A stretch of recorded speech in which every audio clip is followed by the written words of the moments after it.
regarding the July, any discussion or comments regarding the July meeting minutes? No. If not, I would entertain a motion. So moved. Is there a second to the approval of the July meeting minutes? Second. Thank you, Mr. Mundy. All those in favor, please say aye. Aye. Those opposed, please say nay. Motion carries. Next on our agenda is continuance or withdrawal requests. Are there any of our, we have 2 petitions on our agenda tonight. Anyone seeking the continuance or withdrawal? Looking around the room, seeing none. I would note that as our agenda was published, docket number 2021-31-DSV, what they did file continuance in a timely manner, so there will be nothing executed on that petition tonight. Next item on our agenda is continued business, which brings us to docket number 2021-13-SE for the adoption of the negative findings of fact. Are we going to pass those down? Fellow board members, you should have received the email with the negative findings.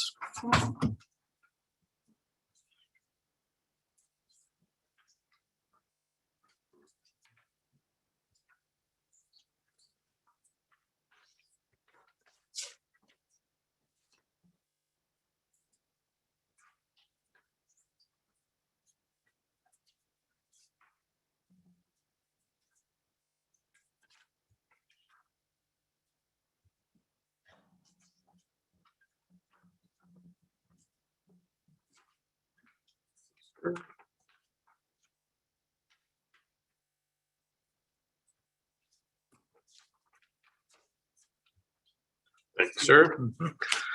Thank you, board members. The next item on our agenda is new business, which brings us to docket 2021-30-DSV for the property located at 355 West Walnut Street. Will the petitioner please come forward, state your name and address?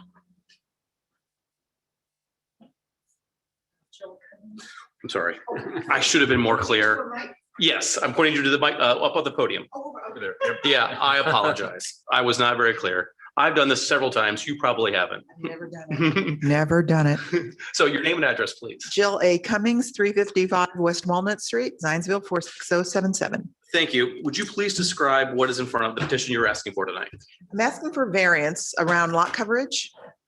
What's it actually though, right, Suzanne, it's more than just that. But I have too much lot coverage and I'm seeking an addition to my garage. Okay. And how much lot coverage are you proposing, and what are you doing to your garage? Of course. On Zoom, my contractor is present. Oh, of course, we can.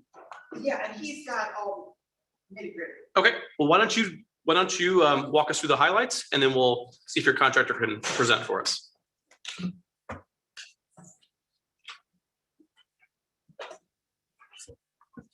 And this is visual. I don't know if we can, is there any way to show you rather than just, numbers are sort of dry. So were your exhibits, were they submitted with the packet? Yes. Okay, so we have them in front of us. Yes. Okay, so if you want to just call them exhibit 2 or exhibit whatever, feel free. All right. Do you have proposed site plan from case? Yes. We'll just start with page 2 of 7. Yep. Okay, that's an overhead view of, well, you can see both existing and proposed.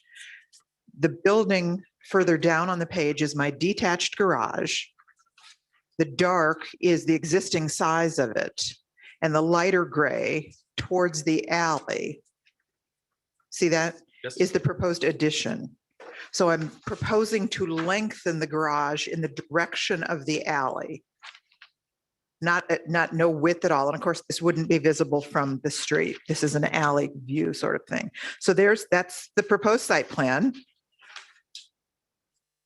Next page here, 3 of 7, again, is an existing view. There's a short gravel driveway extending towards the alley. And I'm proposing shortening the driveway in essence. So building on the driveway. Okay, next page, 4 of 7, proposed first floor plan. You see a stairway in the corner that would lead upstairs. I have a small attic up there now. I want to enlarge that. My property has little storage space. So this would be stored. It's a bonus room or storage space that would be finished. And that stairway, of course, would go up to it. So it would still be a 2-car garage. I'm just proposing lengthening it and then finishing the attic. Okay, everybody good? So you need the additional length to put the staircase in the garage. Yes, I do, to maintain a 2-car garage and also just for storage reasons. Okay, understood. Yep. Everybody good? Okay, page 5, second floor plan. This is that bonus room. It's just a room with 2 closets at the end. I don't know if we can get Dave. I wonder if Dave Null is on the. But you know, it as you'll see here, it's a room with a nice 8-foot ceiling, a nice livable room up there. In other words, it wouldn't have that sort of ceiling. It'd have a nice 8-foot ceiling to the edges. Are you intending to put HVAC in this? Yes. HVAC, yes. No plumbing though. Now you can see what I'm talking about on that roof on page 6, where I think that's a shed roof, is what that's called. So the roof would be altered. And so page 7 is the exterior. And again, you get a good look at that roof line.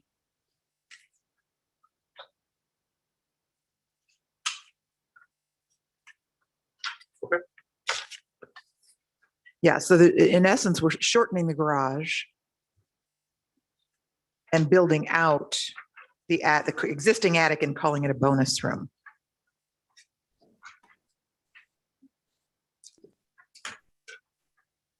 Okay. There's Dave. That's my case manager. Mr. Knoll, can you hear us? I can. Can you hear me? We can, thank you. Would you please state your name and address for the record? My name is David Knoll. My address is 9382 North 300 West, Knightstown, Indiana. Thank you, Mr. Knoll. Could you add some color to the project in front of us tonight? Yeah, essentially the project is pretty much as she's described. We've designed to lengthen her garage towards the alley in order to have a functioning garage that maintains 2 cars, but yet allows her to have a stairway and some storage or bonus room space above the garage. We need to build a stairwell, which would need to be on the interior of the garage.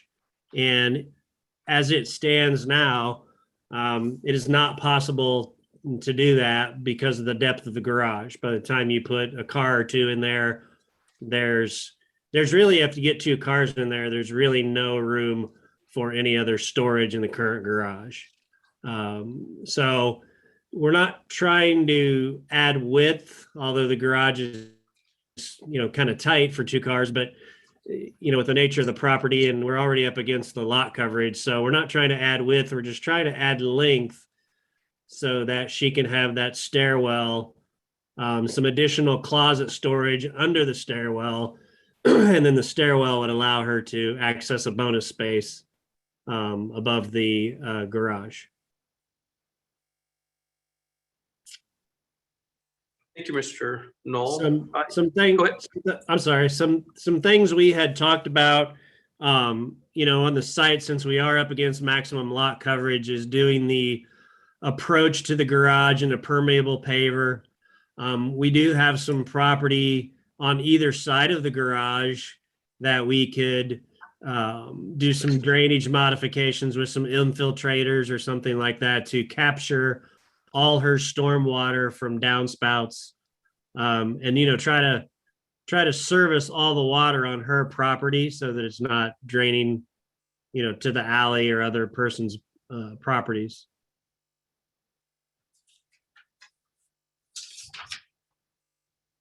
Okay, so as we look at this petition, we've got a couple things going on. One is lot coverage. 2, we have some setback issues. And 3, the accessory square footage in the urban residential zoning district, village zoning district, excuse me, hard to say. So we're obligated to adhere to the standard of the findings of fact. And there's 3 of them, as you submitted yours. There's the one that is the approval will not be interest to public health, safety, and that's, I don't think you're going to hurt anybody with this addition. So I think we're okay there. The use or value of the adjacent property included in the variance will not be affected. I don't think we have a problem. I did note that you had some neighbors submit some letters of support. Yes. Potentially, maybe if the drainage weren't addressed, then it could negatively affect the property, the adjoining properties.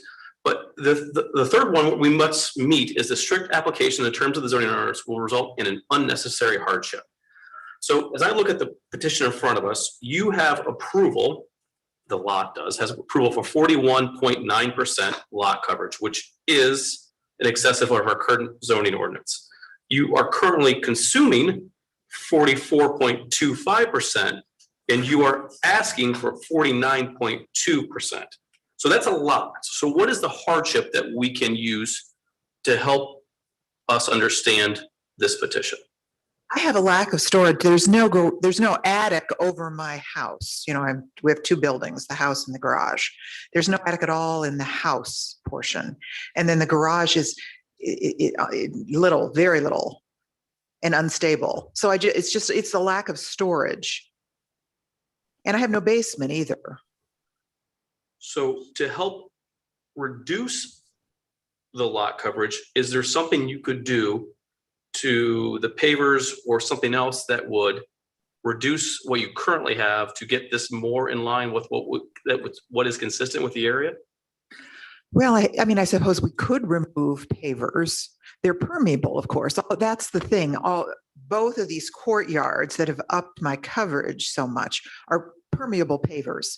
So, there's coverage and there's coverage, right? I could reduce the square footage of the permeable pavers, I suppose. I mean, you hate to tear up something that you've just put in, but it's conceivable. And I'm open to options. I mean, I want to make this work. I want to make the property more livable. So whatever we can come to, I'm willing to do. So in reviewing this, I didn't so much have an issue with the project at hand. What struck me was that, a variance was asked for result in 2013 to increase your lot coverage. So you knew that a variance was required to do that. But then after that, you increased it again knowingly without asking for a variance. I didn't think of that. I didn't think of it as coverage in the contractor. I wish he had said something. I didn't intend to be involved. I didn't even think of it. It didn't even occur to me. I thought of lot coverage as, house.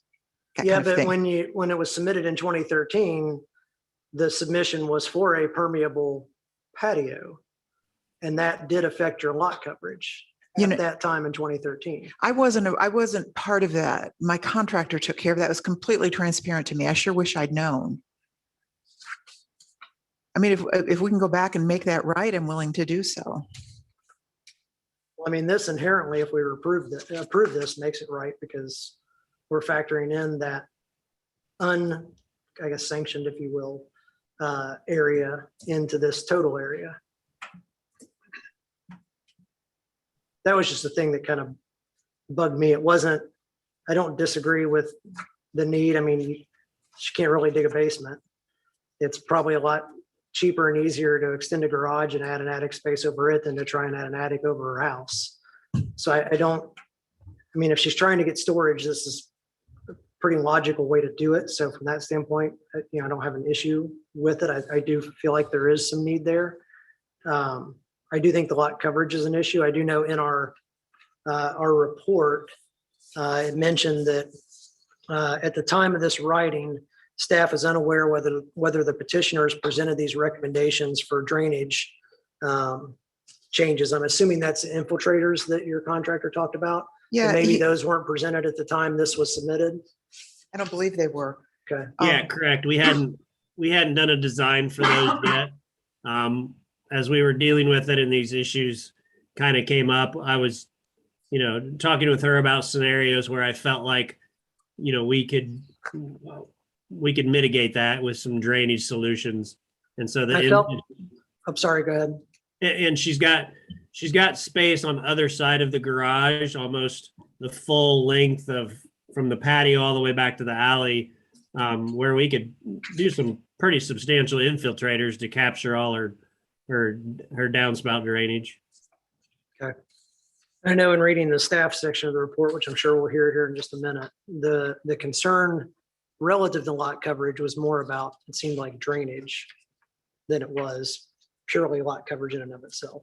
It was the fact that the lot coverage contributed to an area that already had insufficient drainage. And so I think if there's a way to address the drainage issue, I don't know how that would change staff's opinion. We'll hear from staff, I guess, in a minute. But Okay. Yeah, we have a number of options for drainage. There's a photo in the packet of an existing storm drain in the alley right behind my house. My house is located at the low point of the block, so I'm not sending water to anybody. yeah, when John mentioned that earlier, I remember hearing or reading that in the report. So, Right, but nevertheless, we are prepared to handle drainage to the hilt, and Dave is real good with these things. I mean, this is his forte. So he's mentioned French drains, rain barrels, tying in downspouts. He mentioned infiltrators here on the call, and making the garage apron out of permeable pavers. Anything we can do to keep drainage from being a problem. We could even do some absorptive landscaping, that can handle some of the extra surface water with plantings that are designed to take up that water, storm water. Is there any issue in the alley now with flooding or standing water? No, there's not. And I credit that drain that's there. Uh-huh. There is a little bit of an issue with standing water. My next door neighbor to the west, the grade on his lot to my eye doesn't look optimal. So there's a little standing water there, but that's not my lot. And it looks like it could be remedied just if it had been graded a little differently. But we are at the low point, which is not a favorable thing ordinarily, but in this case I'm sort of glad for it, because it means the law of gravity is working for me, because I can't send anything to anybody. It's all coming my way. So it's amazing that I give that drain a lot of credit, and I baby it. I'm out there grasping it, getting the leaves out and everything. So you don't have standing water now in your lot? None. But see, my house is only 20 years old, so I think maybe it was built with the sensitivity to that. I don't know, but I don't have any standing water. Is the garage used for storing cars presently? Oh, yes. And the usual, lawnmower type stuff, trash cans. And I think you indicated, or perhaps the contractor indicated, that by extending it out as far as you wish, the turning in there would still be possible. And we have an expert on turning radius among us. And I drove through the alley today. It would seem to me that unless you're driving very small cars, it's going to be very tight to turn from the alley and get into the garage. And I'm aware of that, because I am not a person who has the patience for a 3-point turn. It's just not in my wheelhouse. So we would have to create the structure, right, Dave? So that it's not so close to the alley that a normal sized car, even an SUV, can't swing in there in one fell swoop. Looks like a telephone pole's right there. Yeah, we're working with. And that's not going to be an issue with turning and. No, not that utility pole. Okay. Not where it's positioned. But I think it would be against my interests in terms of resale, and even just for me to not be able to easily, the ingress and egress of your own garage. It's not that I would need to, get onto a neighbor's property to execute a 3-point turn, but I just don't want to. I just don't think that's the good move. So we would not design it. I think the setback is 5 feet on the alley, Dave? Yeah, and there's actually garages that are closer to the alley than what we're proposing down the two other directions. But yeah, we don't want to make it so close that you can't turn. That then the garage becomes non-functional. Yeah.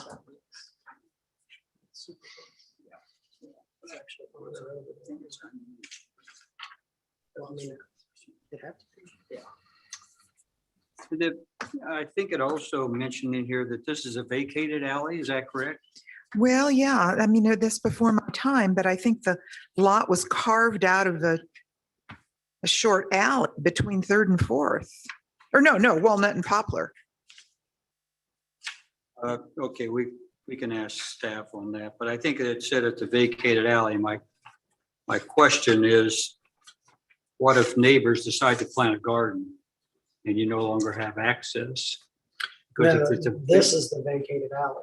Yeah, I There think, used to be a vacated Oh, alley. adjacent Her to it. property is on top of the Okay. vacated alley. yeah, so It cut through there. okay, So that had a, plus sign shaped set of alleys. okay, got it.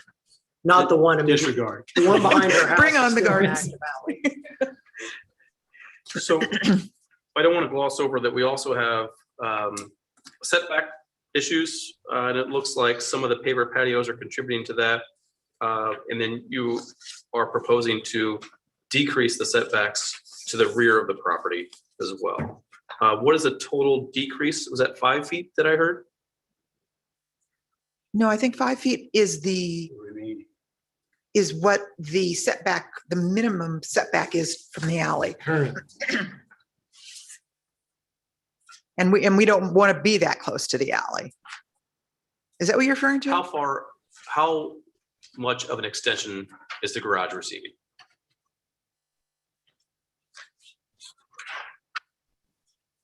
Total length of the garage today versus the total length of the garage you're proposing. I believe it was 10 feet. So you're proposing to add 10 additional feet of length to the garage. Actually, I think I think that Drawing shows shows 14. 14, Yeah, 14. But it looks like there's 6 foot remaining to the property line. Right, that's. And there's a dashed line that I'm guessing is the easement or setback line. That's and it's correct. short of the garage, so it's probably a 5 foot setback and there it's. Yeah, that's what I think Suzanne and I came to, a 5 foot setback to the alley. And we don't want to be that close.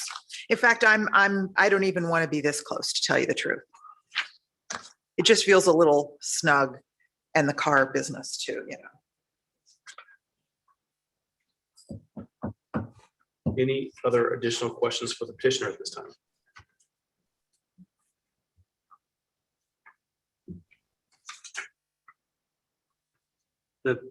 The staircase would be built in what is currently there as the garage. Yes, that's the current garage up in that corner, interior, of course, and it would just be Correct. in the corner. No. You said there's an attic now. How is that attic accessed now? It's one of those pull down. Down? Yeah, no, it scares me. I don't trust it. And of course, it's not very functional because when there's a car under it, you can't get into the attic.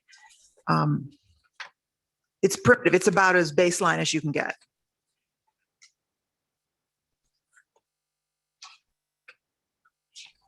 Larry, radius expert, can they make that turn? I was trying to figure out what the width of the alley is. Is it a 12 or 15 foot? Do we know? Probably 12. It's not wide. That's not very wide. Yeah. And it's not really actually a paved alley. It's a gravel. Correct. Well, it's partially paved. At one point, it may have been paved. It's a hybrid alley. It was paved not too many years ago, but not all of it. So the alley could use work too. Still, the in total number you need is the 20 to 24 to get a vehicle to turn in anything. I mean, typically when you go through a regular parking lot, the parking bays are 20 feet deep and the pathway between them is 24. But that's a commercial lot. You can tighten that up, but when you start getting, like this is getting under 20, It's just tight. You can go to 16 if you're doing one-way traffic. But it is tight. So the bigger issue is just the lot coverage ratio. I agree. And while this particular lot may not have any direct effects, it's just a cumulative issue for the town of Zionsville. You know, whenever you try to develop any kind of, the town of Zionsville or this area doesn't really have a overall storm sewer system. I mean, there's spot drains that have been put in, like the one in this alley behind her home. But the biggest benefit this property has is that the property to the west is lower. And it someday, somebody is probably going to redo that house. The first thing I would do, since I'm the last guy in the block, is put my house up higher than everybody else. And, you know, I fight this with commercial development next to my other commercial properties. Something new comes along, they build a little higher than me, which means I went from being the high ground to being the low ground. And that's the issue we're getting into. It's the cumulative problem to the town of Zionsville. The more we allow the expansion of the lot coverage ratio, whether it's hard structure or pervious pavers or anything else, because what still doesn't get covered in this is the driveway portion. So you have the lot coverage ratio based on, Wayne, am I going down this line again correctly? Okay. That was a thumbs up for the record from All Wayne. right.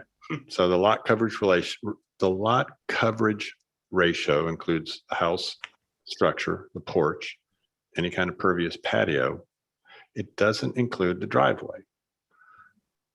The driveway area doesn't figure into that number. So all across the board in the town of Zionsville, you have various size driveways behind houses. So their true lot coverage percentage is all over the board. But collectively, you get yourself into the bind that whenever you try to design any kind of improvements to your stormwater system, your engineers are going to use this 35% lot coverage, figuring that they're picking up 65% of, you know, some sort of site condition that is benefiting the town by holding water for a period of time. And, you know, the rains that we've been having, it seems like we're getting more of the, instead of the ½ inch, you're getting the 1, 2, and 3 inch. Currently, I think a lot of this water runs off her property and runs to the west. It gets held there. Eventually, if it's not going to, eventually somebody's going to clean that up or put a garage out behind that house, and that water eventually moves down the street. And the problem ends up being somebody, 2 blocks away that doesn't know why things keep getting worse for them. It's because everybody in their circumference. And that's just the issue. And that's why we've got these parameters built into the code, trying to keep a little bit of equality across the board. Continuity, I guess, would be the better. Any other questions for the petitioner at this time?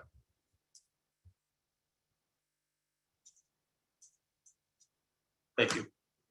Or is there anyone here who would like to speak for or against this particular petition?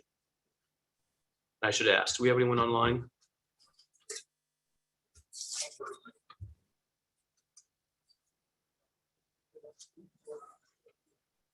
Okay, why don't we promote the two and see if they do, and sometimes we make mistakes.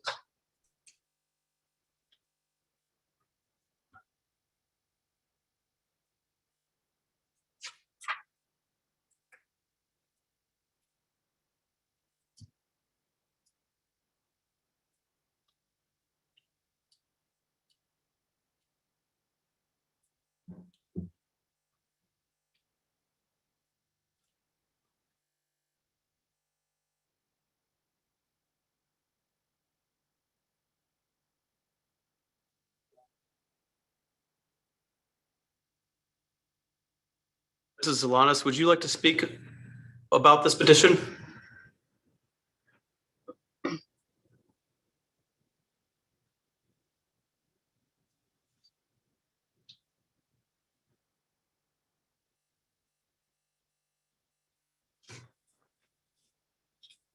Showing up as muted on here. Yeah.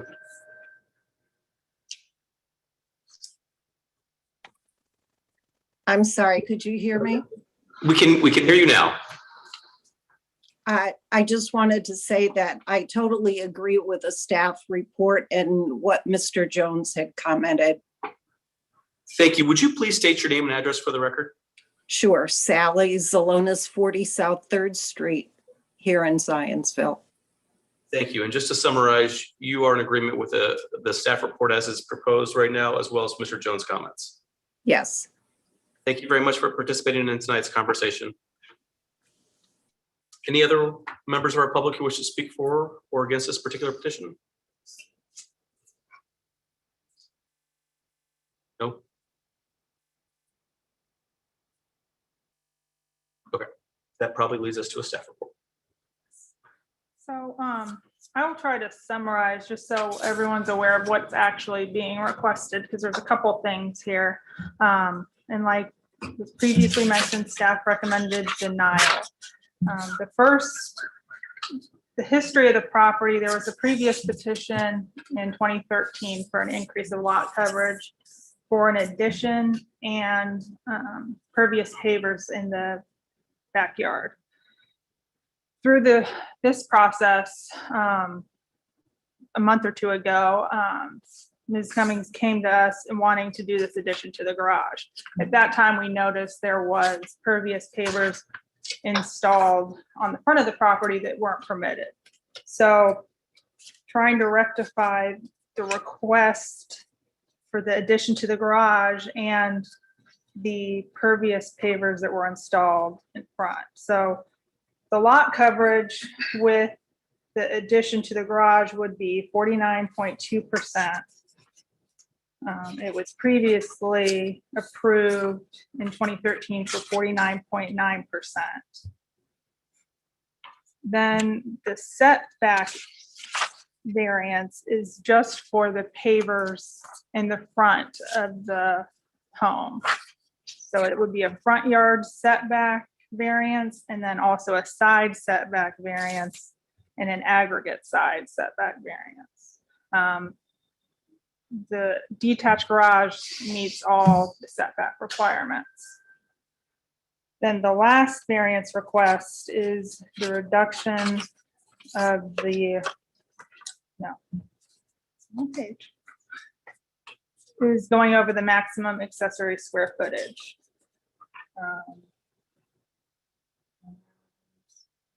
I had It goes one over the 50%. So those are the quick three. question about that. Mhm. On the maximum, does that include the second floor? Because it now has a stairway access to it. Correct. Okay. So it's essentially the footprint times 2. Right, To yeah, get- because yeah. it would it would increase the footprint because now you're finishing the upstairs. Okay. So the setback issue is for the front yard pavers. The property has been approved for 41.9% lot coverage. It currently has 44.25% lot coverage. The request is for 49.2. Yes. Any questions for staff? Sure. So Wayne is continually reminding us about form-based code changes that are potentially upcoming. As an architect, I fail to see how permeable pavers contribute a 1-to-1 ratio of stormwater impact like concrete would. So is there a thought that in the form-based code, permeable paver systems, whether that's in a parking lot for a commercial building or at a residential building, would not be a 1-to-1 effect on the lot coverage ratio, that they would be a 50% per se, because they are allowing water through, so you're not contributing all that water to the stormwater system? Mr. Light, great question. Wayne DeLong, Director of Planning, Director of Community Development here with the town. And honestly, the conversation with the form-based code has not advanced enough to answer that such technical of a question. We do appreciate the shout out to the form-based code process, which I will speak to later this evening. Okay, and the reason I say that is when, as an architect, you're trying to get sustainable features into your project. one of the sustainable features is to reduce your impact on stormwater. And one of the changes you're allowed to make to your building is to switch to a permeable paver system because it rejects less water into the stormwater system. And so all lot coverage is not equal if we're talking about permeable paver increases versus full concrete or, buildings with roofs on them. So I'm just wondering how that's been considered by staff. I think another thing that I want to mention is the 2% increase that I don't know when that was. It was a couple years ago. 2-3 years. The lot coverage was 35%. And then there was an extra 2% for pervious pavers and that sort of thing to allow for you to have additional lot coverage. So that additional 2% was if it were pervious. Correct. And that was not just for this property, that was across the For board. anything that's zoned RV in the village. And I think your timing's about right. 2 or 3 years ago is when that change was made. Okay. Any other questions for staff? I don't know if we really know the answer to this question based on what Mr. Jones said earlier about driveways not counting and how much coverage we have. But in my experience on this board, this is, I think, as high as I have seen in terms of a requested coverage, almost 50%. Are there others that we know are greater than this?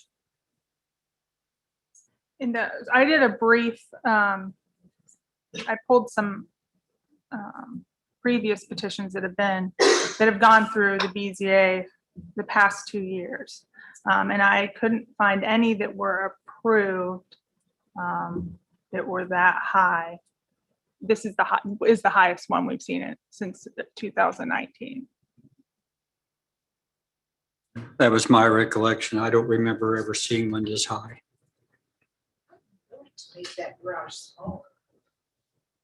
Chance. We'll bring it back up. So, any other questions for staff?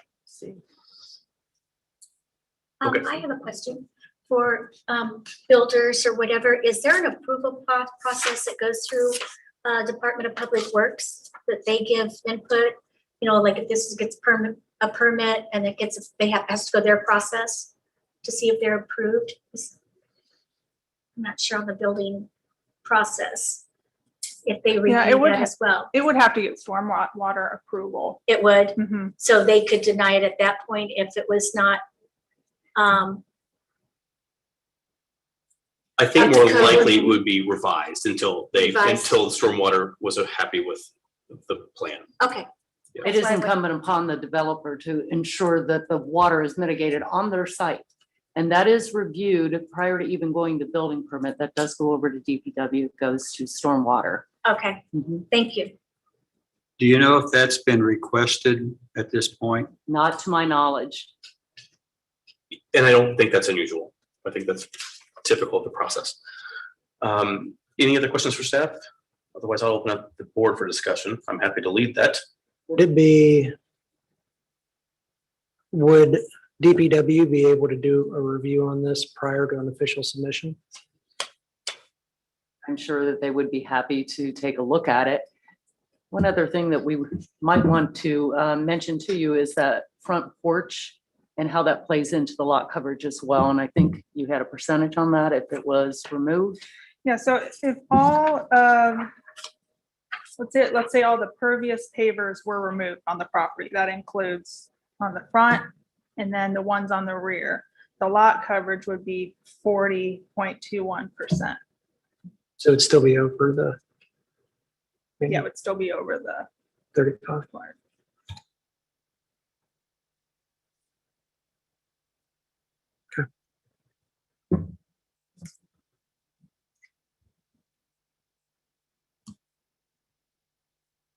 Fellow board members, I think we can certainly ask Ms. Cummings to come back up in a few moments, but this seems like a big ask to me.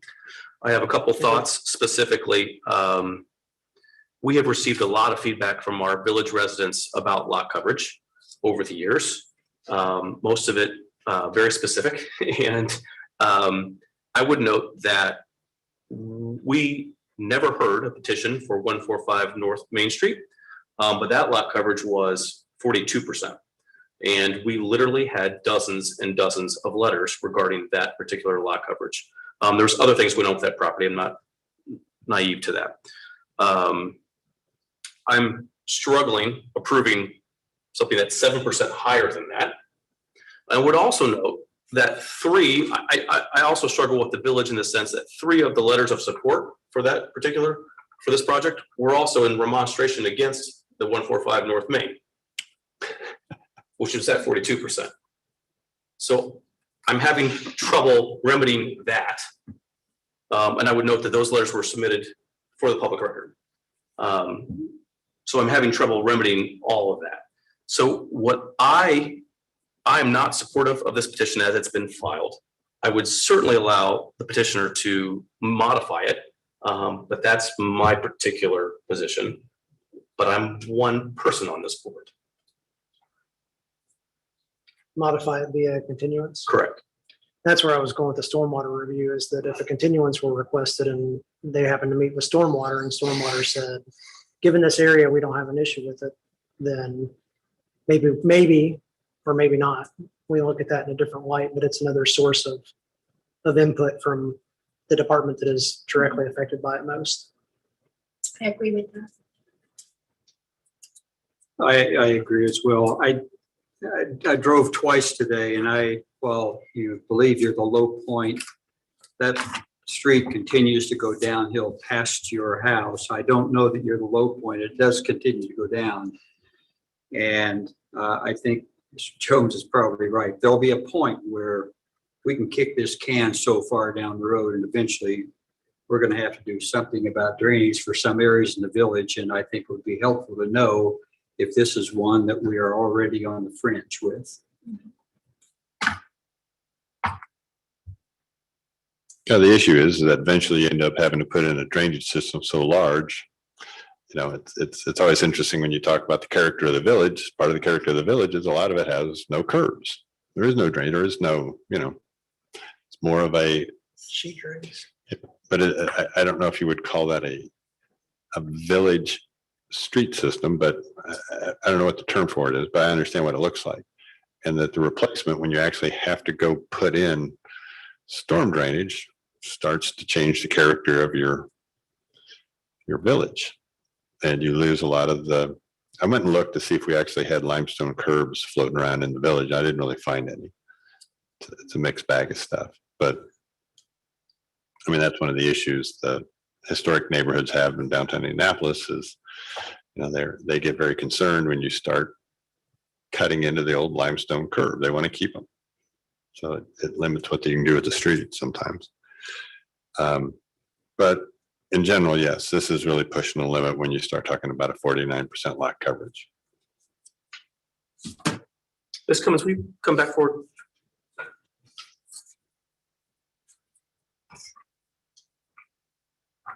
Okay, so you've heard our comments. We can vote on this tonight, but I would encourage you to ask for a continuance. And with that, I would encourage 2 things. One is let's see what you can do with Mr. Knoll and to try to reduce the lot coverage as much as possible. You have a challenging situation with what you have currently. So let's see if we can be creative. And I think I also heard my fellow board members ask if you could have a review done by the stormwater department to make sure that we're not creating additional problems. So let me be direct. Would you like to continue this so you can continue to revise this petition? Yes. Okay, very good. Our next meeting is October 6th. Mhm. Is that enough time? We can do it October 6th, or I'm happy to go to November if you'd like. That's your discretion. I'll have to huddle with Dave. I don't know how long it takes, to gather the data and so forth. We can accommodate the 6th. Okay, There it is. very good. Okay, thank you very much. All right. Thank you, guys. Is there a motion to continue docket petition number 2021-30-DSP to the October 6th, 2021 BZA meeting? So moved. Thank you, Mr. Jones. Is there a second to that motion? Second. Thank you, Mr. Lake. All those in favor, please say aye. Aye. Those opposed, please say nay. The petition is continued. Next on our agenda is docket number 2021-32-DSV for the property located at 5901 Technology Center Drive. Will the petitioner please come forward?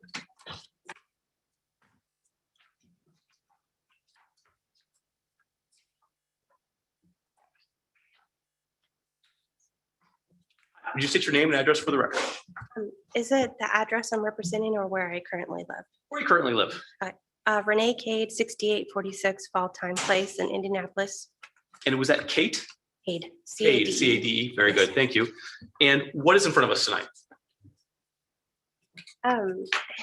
So I work at Northwest Radiology, and when our building was built, we had two signs put on the building, one on the north end and then one on the east end. And we recently rented out half of our building to Cyproms, and we removed the north end sign of Northwest Radiology on the north end. And we'd like to put a Cyproms medical imaging sign in that spot. Okay, and so currently our zoning ordinances do not allow for that additional signage? Correct. Okay, and how big is the sign? It is, Exhibit, this is Andrea Hoffman Bryan, 11163 Manteo Court, Fishers, Indiana. Thank you so very much. This is exhibit, hold on, that's not right. Exhibit 3 is a picture of our signage that we would like to put up where Northwest Radiology had theirs. The building has a unique architectural arch on that side of the north side of the building where a sign would be perfect, which is where Northwest Radiology had theirs. And we were just looking at something similar in size and scope as what they had to replace what was there. Thank you. And just so I get my bearings correct, what northwest, southeast, what side of the building is that you're proposing the new sign? The north It's side, on the north side. Okay, facing 465. understood. There was a reason for that. There you go. We are new neighbors into the town of Zionsville. Cyprom's recently located from the pyramids. We're happy to be in the community and as tenants of Northwest Radiology.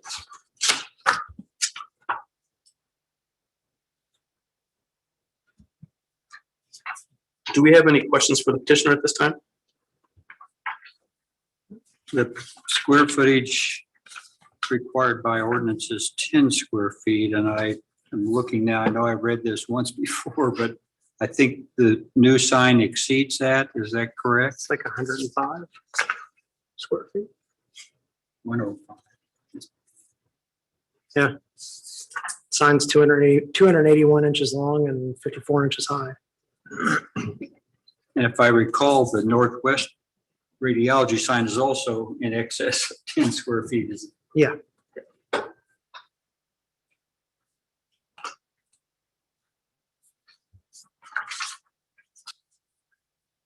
That's a tiny sign.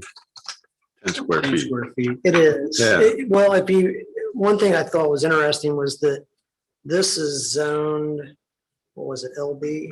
Yeah, LB, and everything around it is zoned in rural, industrial. And so everything else around it can have big signs. And this property, unfortunately, given its zoning classification, has much smaller sign requirements than everybody around it, which honestly wouldn't even be visible from 465 if you were sitting at a dead stop. So I understand the intent of the code. You know, local business could potentially be intermingled around other things like residences, and having a big obnoxious sign would not be great. But in that area, I mean, the sign scale wise on the building looks very appropriate in the image. Yes, it's 10x of what's allowed, but it's in line with its neighbors. So I don't see an issue with it, but that's my. As I look at the findings of fact, it's difficult to imagine a scenario where the sign would be injurious to public health. I certainly can't imagine a scenario where it would negatively affect the adjoining properties, as they all tend to be similar in nature. And I would say that when it comes to the hardship, would it be difficult for your customers to find you or deliveries to find you without the signage? Okay. Yes, 10 it is, square foot. yes. Sorry. Is, You don't see it. is there any kind of ground mounted sign out there with the building at the entrances? Or is it all your signage is on the buildings? I think there's one for the industrial park. Yeah, there's a sign that says Northwest Technology Drive of the street name, but not of either of our companies. And just, Wayne, do you have any idea? Did this building somewhat predate the rest of the development of the park? Is that why the zoning is different? Just how it was? Okay. Any questions for the petitioners this time? Seeing none, are there any members of our public who wish to speak for or against this particular petition? I'm sure we have no one online. Okay, we've lost our audience. Maybe we have the staff report. Staff is supportive of this request. And there are two variances here. One is the size, the existing Northwest Radiology sign and the proposed sign will be over the 10 square feet. And then in this local business zone also, you're only allowed one sign. So they're requesting two signs, both above the 10 square feet. And I'll also note that when this property was developed, I believe it was in Boone County. So from what we don't know how the signs were approved previously. I'm assuming there were, so we're just trying to rectify the issue going forward. But to a previous comment, this particular parcel's zoned a little differently than its adjoining. Right. Everything else around it zoned industrial, and looking at the other zones and what that sign ordinance allows, it would have allowed this type of sign in those surrounding zoning ordinances. So this will be consistent with the neighboring properties. Yes. I literally have a project right down Technology Center Drive that just got a new sign on it. It's about 100 square foot. And it faces 465. As I drove it, I thought, I'm So, surprised that this was an issue, but yeah. sometimes they are. Any other questions for staff? Yeah, I've got a bit of a question the way the motion's written. Okay. So we're approving a total of 2 signs on one piece of property. I think there's 2 issues. One is the size of the sign and the fact that there's 2 of them, correct? Correct. But we don't really set any kind of parameters as to what the size of the 2 additional signs can be. So.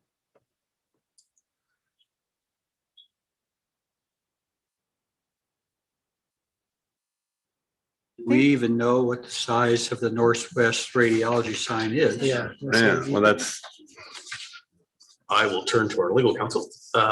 Should we get this more specific, or are you okay with as presented, approved? As Mr. Jones was speaking, I checked that language and circled as presented. I think that covers it. If you want to specify the square footage requested, that's certainly fine too. And I think the staff report refers to 106 point something square feet, maybe. Maybe for this sign, but not for the existing Northwest. yeah, it doesn't Radiology. cover the existing one, correct? I mean, you could state that the existing square foot, the existing sign, whether it stays or is changed, doesn't exceed its current square foot. So And it this should, new sign doesn't exceed the square foot as presented. That works. Sure. I'm not gonna be able to say that again. yeah, I'm like, Thanks for I volunteering. challenge you to say that, but I'm like, I don't think you can. If there's no further discussion, I would entertain a motion. All right. I move that docket number 2021-32- DSV Development Standards Variance for the property located at 5901 Technology Center Drive to allow for signage of an existing commercial business, which increases the number of signs to 2 and exceeds the allowable square foot maximums as presented for the new sign and no larger than the existing Northwest Radiology square footage for their sign. within the rural local business zoning district be approved. Thank you. Is there a second to that motion? Second. Thank you. As this is a motion to approve, why don't we do a roll call vote? Real quick, we've referenced the Northwest Radiology, which means if they ever sell the property, they can't really change the name from Northwest Radiology. I said the size of the Northwest Radiology sign. All right. They'd be stuck with that size.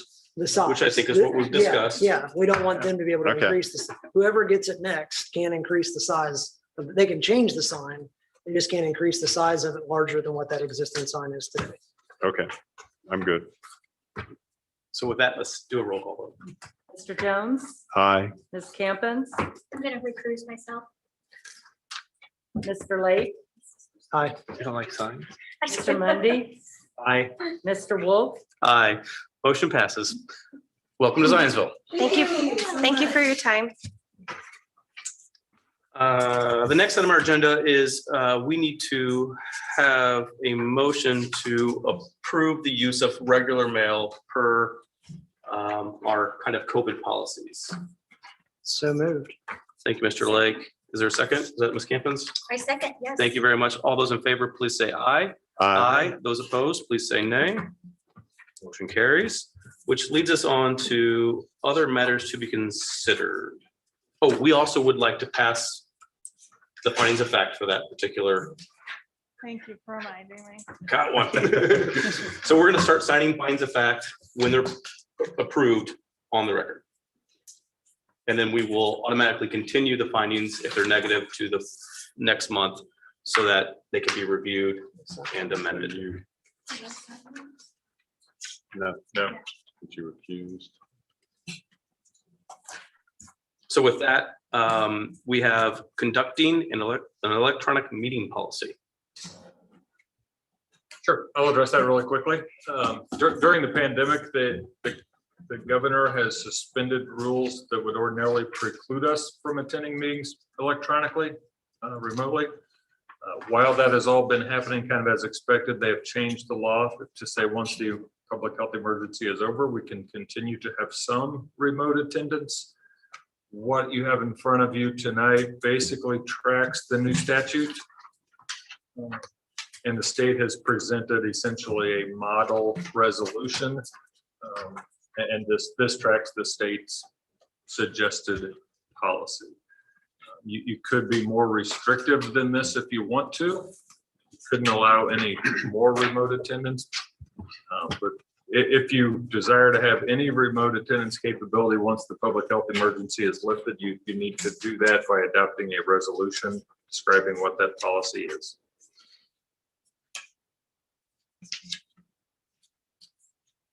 I don't know if you've all had a chance or the desire to read through this proposed resolution. If you have any questions about it, I'd be happy to at least try to walk through the terms. Wayne, has there been any direction from the town on this?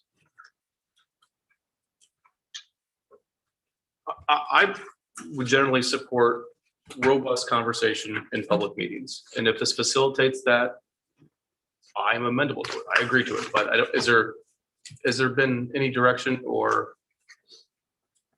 Certainly public bodies such as the town council and others have begun to adopt this policy or a policy that's incredibly similar to the one that's in front of you.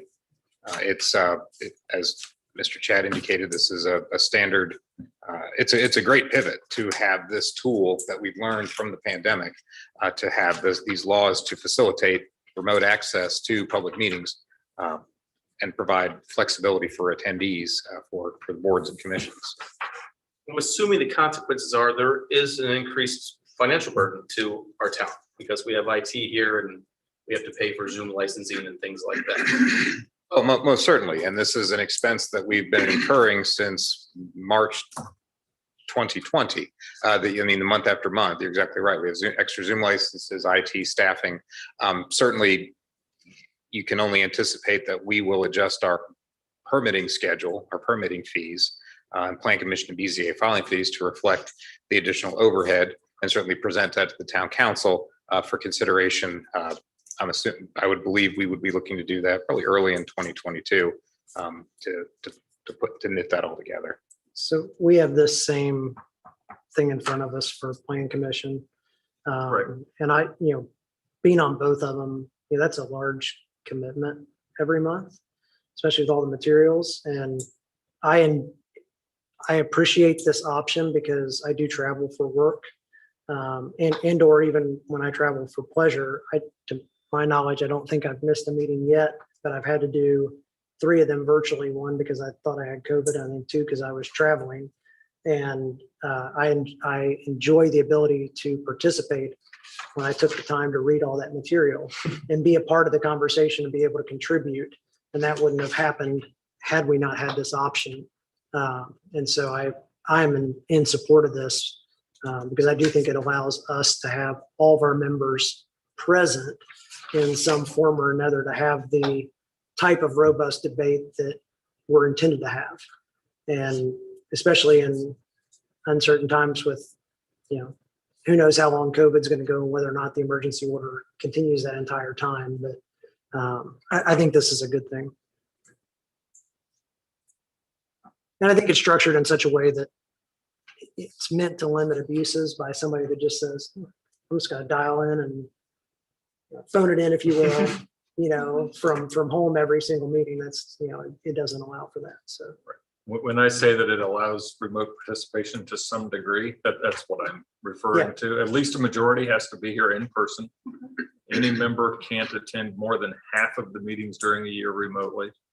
Can't attend more than 2 in a row remotely. So it's obviously limited. Has there been any discussion? I'm going to pivot to a very selfish issue that these meetings, as they're recorded, that become the minutes of the meeting or the public record of the meeting, as opposed to having to read 85 pages of a Word document every month? Well, and certainly we are working on finding different vendors to prepare the minutes based upon the new technology that we're leveraging. It's my understanding that we still have laws that mandate that the offices of these boards and commissions still maintain a paper record of the minutes, and those can still be viewed. And Mr. Chad, if that law has changed, please. Right, there's been no change in that. Maybe a couple of issues. We have to keep some form of minutes. That doesn't necessarily mean a verbatim transcript. However, if there is ever an appeal of a decision, then we have to have a written transcript. So there's always going to be some requirement for some written minutes, if you will. I will continue to read them every month diligently. We can put them on microfiche for you. Great. You want to do a podcast? Hey, I got I was reading through this, and what's interesting is in section 6, they mentioned the public. Section 6 is about, what happens if you're out trying to participate and you have a technological problem. You can't get Wi-Fi, whatever, computer goes down, blah, blah, blah, and you can't. Your birthday is on September 2nd, and your property manager disconnects your internet, whatever it is. But in that section 6, it mentions the public, but nowhere else in this, it mentions how the public participates in it. I guess my concern is that there isn't some funny trick bag out there that we conduct a meeting and a certain amount of people are calling in and the people are not able to, thus they aren't able to voice their support or displeasure, and we make a decision.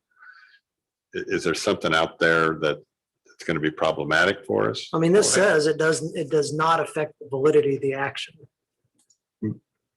Correct. So, I mean, it is in and of itself solving Right. that problem. By Right, saying, and that is straight from the statute to address that very problem.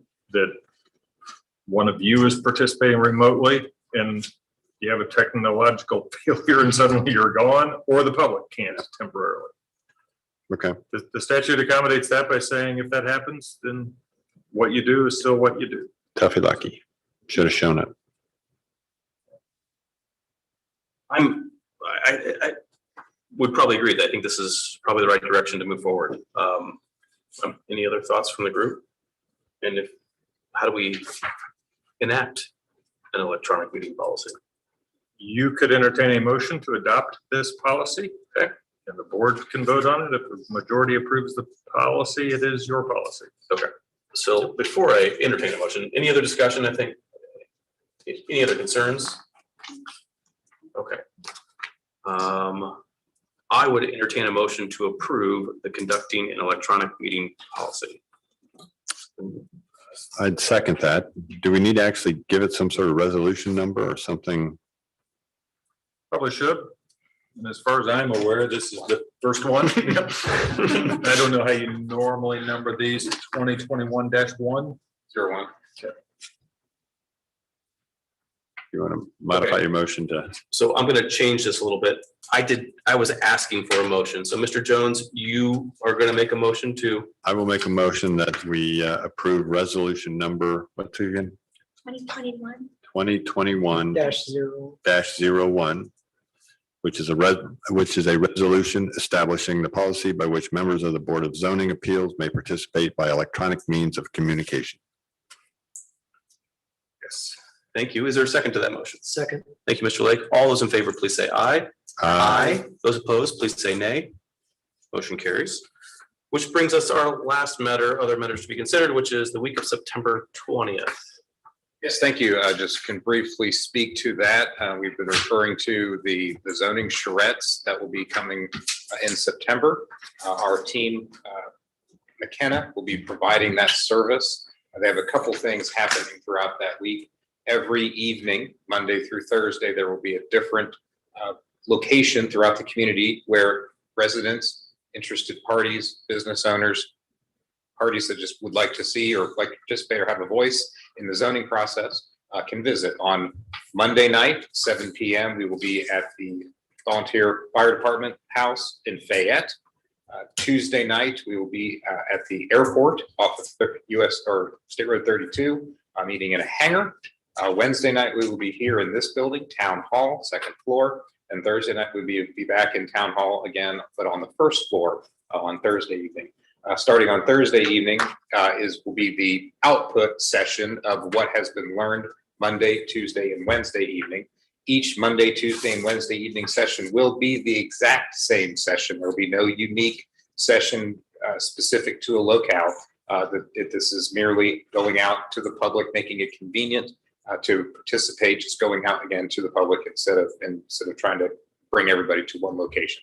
But again, each night, 3 different locations. Fourth night, output sessions. These are all at 7 p.m. 7 to 8 p.m. is the anticipated time frame. In concert with that, McKenna will be hosting their studio. Their studio will be in town, and this will be something that is live streamed through their hosting platform on their company's website.